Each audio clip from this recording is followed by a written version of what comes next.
Olhando agora os mecanismos, nós temos algumas etapas que são comuns a várias reações radicalares. Primeiro, a clivagem homolítica. Então, na clivagem, nós vemos que de uma molécula se formam dois radicais. O acoplamento é exatamente o oposto. Dois radicais se unem, formando uma molécula. Então, o que nós vemos aqui? Um vai ser o inverso do outro. Para o lado direito ocorre a clivagem homolítica e para o lado esquerdo o acoplamento. Um outro exemplo é quando nós temos adição a uma ligação π, ou seja, um radical halogênio se adiciona a uma dupla ligação, formando aqui outro radical, ou então a eliminação, onde ocorre a eliminação de um radical halogênio, formando aqui uma dupla ligação. Então, vemos que uma é o inverso da outra, adição para a direita, eliminação para a esquerda. O último caso vai ser quando ocorre ou abstração de hidrogênio ou abstração de halogênio. Então, vemos um halogênio abstraindo um hidrogênio e aqui um radical carbônico abstraindo um halogênio. Então, nesses dois casos ocorre uma substituição. Vemos que dos reagentes para os produtos ocorrem substituições. Aqui o hidrogênio estava ligado ao carbono, aqui formou-se um radical carbônico e o hidrogênio ficou ligado ao halogênio. Neste caso, era um radical carbônico que depois ficou ligado ao hidrogênio. Só para relembrar, dos tipos de reações, nós tínhamos visto no módulo passado que existem reações de adição, eliminação e substituição. Então, nós vemos que esses três tipos de reações também ocorrem via mecanismo radicalar: adição, eliminação e substituição. Aqui nós vemos o exemplo daquela última reação que eu mostrei no módulo passado, que é a reação de halogenação de um alcano.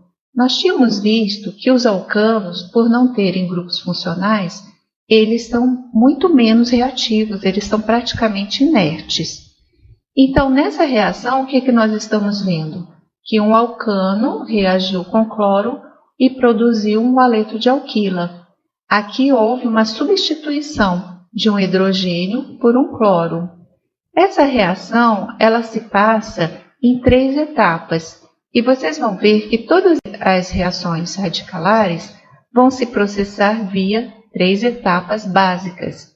A primeira, a etapa de iniciação, onde nós vamos ter a clivagem homolítica e a formação dos primeiros radicais.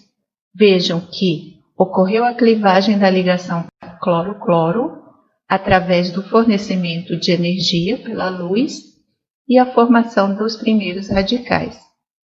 Só um detalhe: essa primeira etapa, ela ocorre apenas com uma pequena quantidade das moléculas de cloro.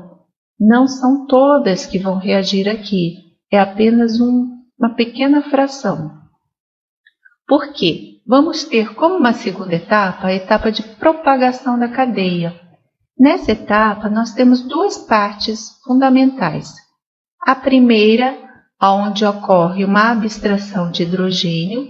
Então, o radical cloro retira um hidrogênio, ocorrendo uma cisão homolítica da ligação carbono-hidrogênio e formação de um radical no carbono e HCl. Na segunda parte, nós vemos que o radical no carbono é que vai abstrair um cloro e romper a ligação cloro-cloro, formando aqui o produto e liberando um radical cloro.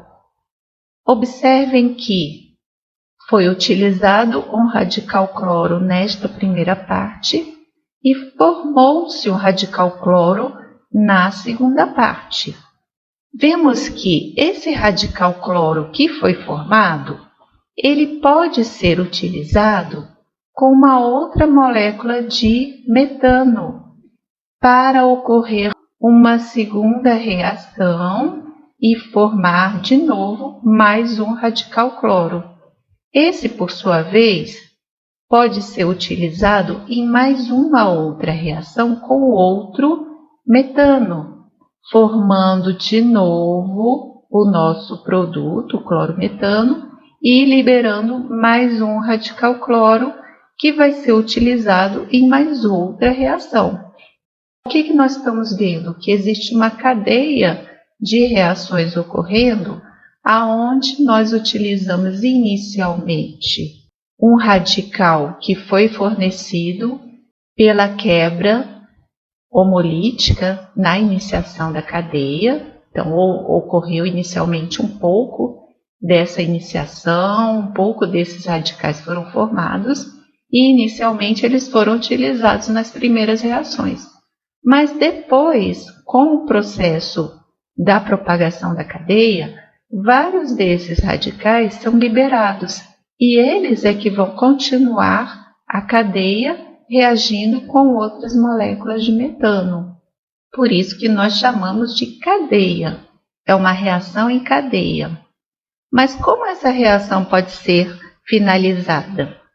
Ela pode ser finalizada quando ocorre o acoplamento entre dois radicais. Então, aqui nós temos o exemplo: dois radicais cloro reagindo, formando uma ligação covalente, ou um radical metílico com um radical cloro, formando uma ligação covalente, ou dois radicais metílicos, formando uma ligação e produzindo o etano. Então, nessas três situações, nós vimos que dois radicais reagem, formando uma molécula. Mas essa reação, ela tem um problema. A cloração pode não parar na monocloração.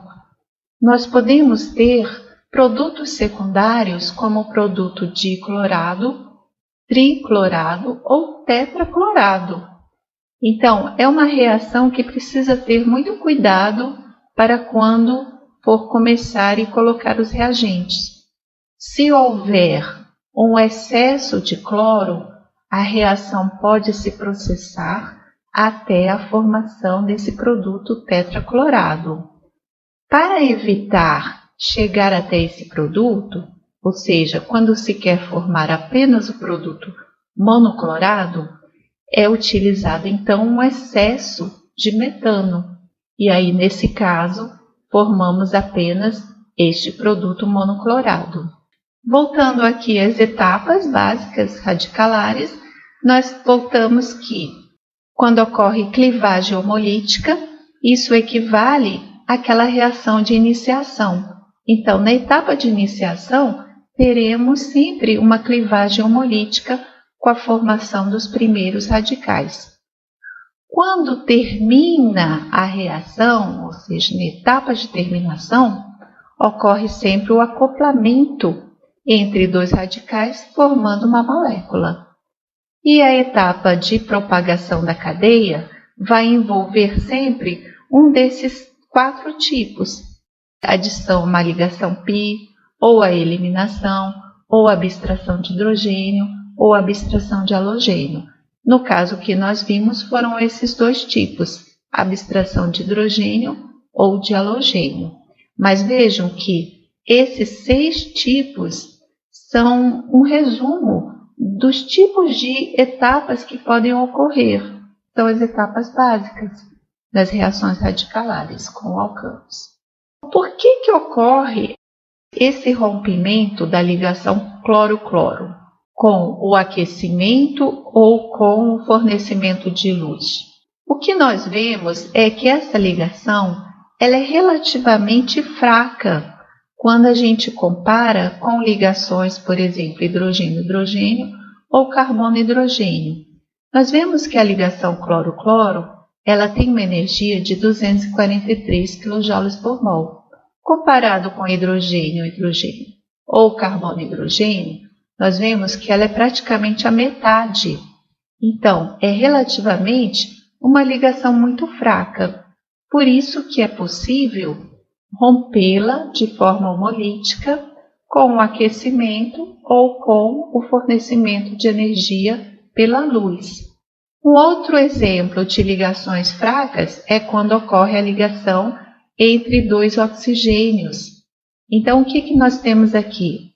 Compostos que têm um peróxido, seja dessa forma ou seja aqui como o peróxido de acila, são compostos onde a ligação oxigênio-oxigênio é facilmente rompida, porque são ligações muito fracas.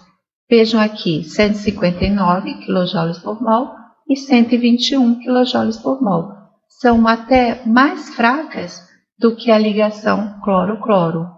Mas como que termina a cadeia? Será que é somente pelo acoplamento de dois radicais? Temos que existem inibidores de radicais. Aqui um exemplo é a hidroquinona. A hidroquinona é um composto fenólico que, reagindo com um radical carbônico, ela doa um hidrogênio, então ocorre uma etapa de abstração de hidrogênio e a hidroquinona, então aqui forma a ligação carbono-hidrogênio e a hidroquinona se transforma num radical. Só que esse radical é estabilizado por ressonância. Esse radical ainda pode sofrer mais uma reação com outro radical e doar mais um hidrogênio, formando agora um diradical que por ressonância se transforma na benzoquinona, que é um composto estável. Então vejam que doando esses dois hidrogênios, a gente formou duas moléculas, a benzoquinona e o radical agora ligado com o hidrogênio. Esse tipo de reação pode ocorrer com antioxidantes sintéticos, como o BHT, que é inclusive adicionado em alimentos, ou com antioxidantes naturais, como a vitamina E, os flavonoides, resveratrol e a catequina. Vejam que todos esses antioxidantes, eles têm uma coisa em comum, que é a hidroxila fenólica. Em todos eles nós vemos várias hidroxilas fenólicas que vão reagir, como esse caso da hidroquinona, reações de abstração de hidrogênio com formação de um radical mais estável e depois até alguns que possuem mais de uma hidroxila podem formar quinonas, que vão ser mais estáveis por serem moléculas. Então aqui nós temos os exemplos de antioxidantes que ajudam a fazer a terminação da cadeia. Na próxima parte desse módulo, eu vou então explicar as energias envolvidas em cada etapa desse mecanismo.